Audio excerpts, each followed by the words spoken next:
Let's have a look around the top bar of the Easy Builder, and this will help you to get really familiar with where everything is. Now, first up, we've got this dashboard button here. You can click on that at any point and that will take you straight back to your Easy dashboard. Next up, we've got the language selector, and it's this drop down arrow here. You can click on that and select the different languages of your site, and this allows you to make changes to the specific pages for those languages. So for example, if I change this here to French, I can get to the French version of my page and I can make any changes to that page I want to, and then I can go back to the English version of the page using the drop down arrow. And you can have as many languages as you want on your site, and we cover that in other tutorials. Next up is page navigation. So this drop down arrow here that you can see allows you to navigate through the different pages of your site, so you can quickly move from page to page within the builder, and this is great if you're doing edits to multiple pages at once. Now I want to show you this here. So this is the auto layout, and by default it's enabled, but you can disable it if you want to.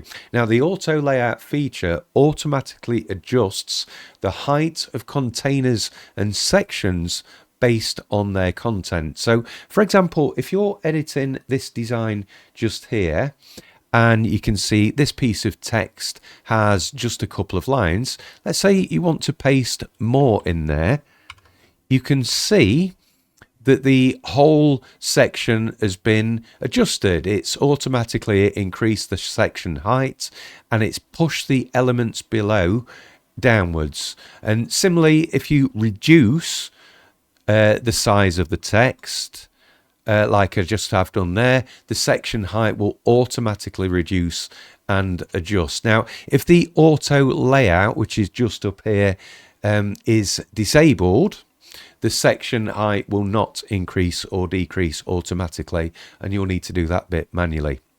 So let me just undo that change there and show you next the eye icon, which is just there. Let me zoom into it. So this little eye icon here, and you see when you hover over it, it says show hidden elements. Now this is used to view hidden elements inside the builder, not to toggle them on or off for your site. So let me explain how this works properly.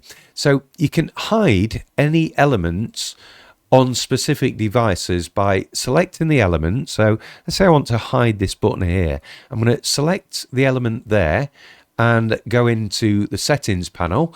Next up, I'm going to open the advanced tab just up here, and then I'm going to head into the visibility section just here.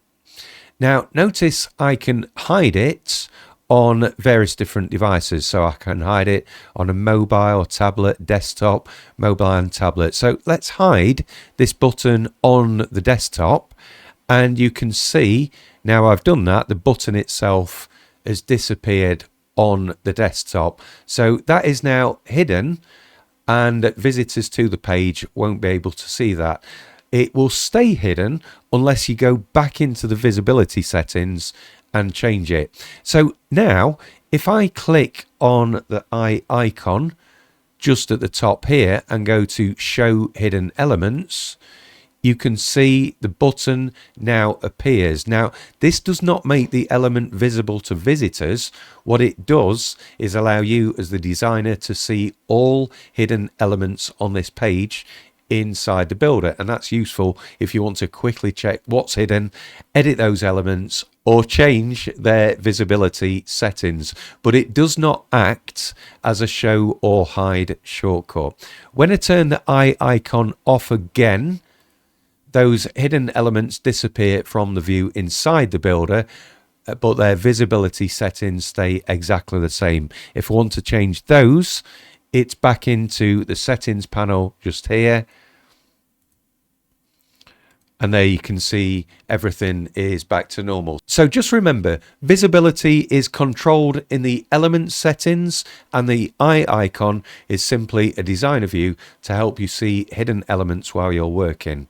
Next up is multi-select, and now this toggle just here appears when you've got multiple elements selected on a page. Let me show you how that works here. So if I hold down the shift and click on these two elements here, notice they've got an orange border around them, and also the multi-select toggle just hit up here is now enabled, and that appears enabled when you've got multiple items selected. Now notice as well there's another button that's appeared here, and this icon lets you select all sibling elements. Now siblings are elements that share the same parent container. In other words, this allows you to select all elements under the same parent at once. So in this section here I've got lots of elements, and I can click this button just up here, and notice now all of these elements are selected. You can see that with the orange border.